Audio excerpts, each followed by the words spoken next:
La crise du logement est bien là. Individuellement ou collégialement, nous alertons depuis des mois. Cette crise s'avère aussi violente que celle des années 90. Elle concerne l'individuel et le collectif, l'accession et le local, qu'il soit social ou privé, le neuf et l'existant, les zones dites tendues comme le reste du territoire. La question du logement doit être traitée comme une chaîne, car tout se tient. Il n'y aura pas de solution pour les uns sans solution pour les autres. Après le CNR Logement, l'Alliance est donc devenue une évidence partagée. Nous avons des échanges techniques et politiques depuis plusieurs années entre nous. Nous avons désormais choisi de passer à la vitesse supérieure. Nous souhaitons formuler des propositions communes pour sortir de la crise et inscrire notre démarche, surtout dans la durée. Nos métiers sont d'utilité sociale. Sans bâtiment, pas de logement, pas d'équipement, pas de bureau. Dans un contexte de transition écologique et de réindustrialisation souhaitée, nous avons beaucoup à partager. Ensemble, nous serons encore plus forts.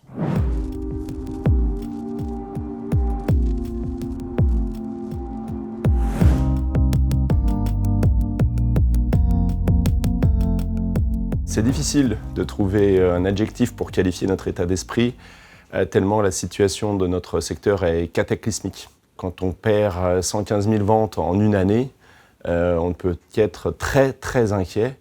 Et nos adhérents le sont, les remontées de terrain sont très très mauvaises. On a tous connu par le passé des crises immobilières. Celle-ci, elle est d'abord très brutale, rapide, et puis elle est sur ces deux parties de l'offre et de la demande, ce qui est assez exceptionnel. Donc des enjeux de crise qui sont aussi intéressants, mais sur lesquels il va falloir apporter des réponses maintenant assez rapidement. Grande inquiétude chez nos adhérents donc en cette rentrée automnale, exposés aux difficultés des Français de pouvoir se loger, qu'il s'agisse de l'allocation ou de l'accession, et d'accompagner leur parcours résidentiel. On est vraiment dans un paradoxe. En même temps, des acteurs du logement social qui veulent faire beaucoup pour répondre à la demande en logement social, pour rénover, pour améliorer les conditions de vie de nos locataires. Et à côté, des pouvoirs publics qui sont dans l'attentisme, un attentisme qui devient très grave. Très préoccupés, en colère parce que nous trouvons que le gouvernement actuellement ne réagit pas à la hauteur des enjeux.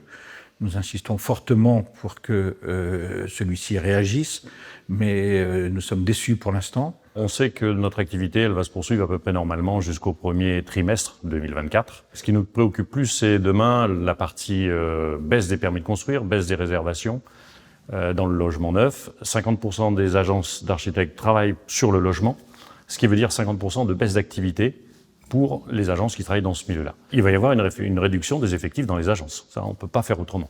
Nos adhérents, aujourd'hui, n'ont pas de perspective, sont très inquiets, et on voit malheureusement les conséquences dès aujourd'hui.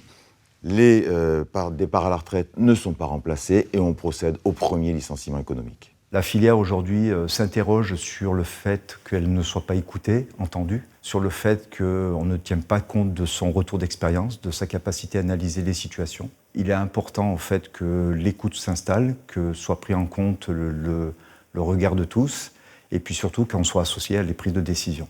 L'état d'esprit, c'est un état d'esprit combatif, on n'est pas défaitiste. Il me semble que la situation critique, elle est comprise, il y a une prise de conscience des pouvoirs publics, du ministre du Logement en particulier. Maintenant, il va falloir passer aux actes pour pouvoir régler la question du logement en France aujourd'hui. C'est absolument indispensable.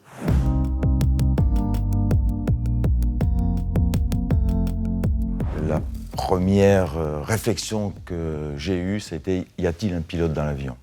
Nous arrivons avec un certain nombre de propositions concrètes, non corporatistes, et on ressort avec un hocher. Voilà mon état d'esprit aujourd'hui par rapport à ce PLF. Nous avons l'impression que le logement passe un petit peu, encore une fois, par la case perte et profit. Il avait été le grand oublié déjà de la campagne électorale. Et aujourd'hui, nous trouvons que les mesures prises ne sont vraiment pas à la hauteur des enjeux.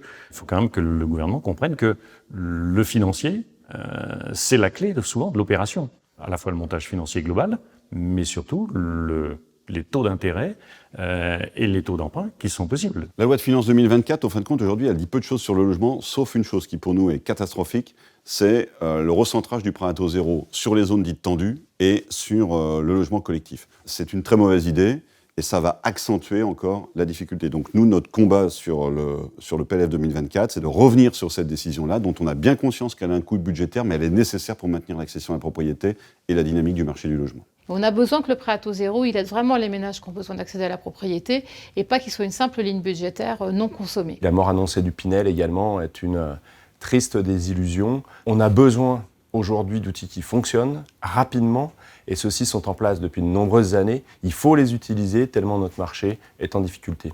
On attendrait quand même un petit coup de boost supplémentaire, notamment pour le propriétaire bailleur particulier. C'est très important de l'aider parce que c'est lui qui a la solution sur la rénovation. Aujourd'hui, dans le projet, il semble que des réponses ne sont pas apportées à la situation d'urgence actuelle, qui est la crise de la construction. Nous sommes convaincus par contre qu'il faut accompagner la réflexion pour être force de proposition. Seules des solutions innovantes et des modèles nouveaux devront être apportés. Il est indispensable dans ce contexte à la fois d'une crise conjoncturelle et d'une crise structurelle de tout mettre en œuvre pour aider le logement des Français, qu'il s'agisse du neuf, de l'existant, de la location, dans le privé, dans le public ou de l'accession à la propriété.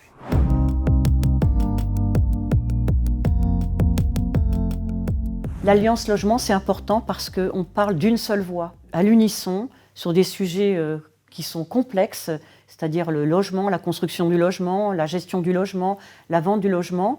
Si vous avez une voix individuelle, vous ne pesez pas beaucoup. Quand vous êtes ensemble, vous pesez beaucoup. Si je vous dis les architectes, ce sera environ 6 000 personnes qui vont être sorties des effectifs compte tenu de la crise, ou si je vous dis c'est 300 000 à l'échelle de la filière, l'impact auprès de nos gouvernants n'est pas le même.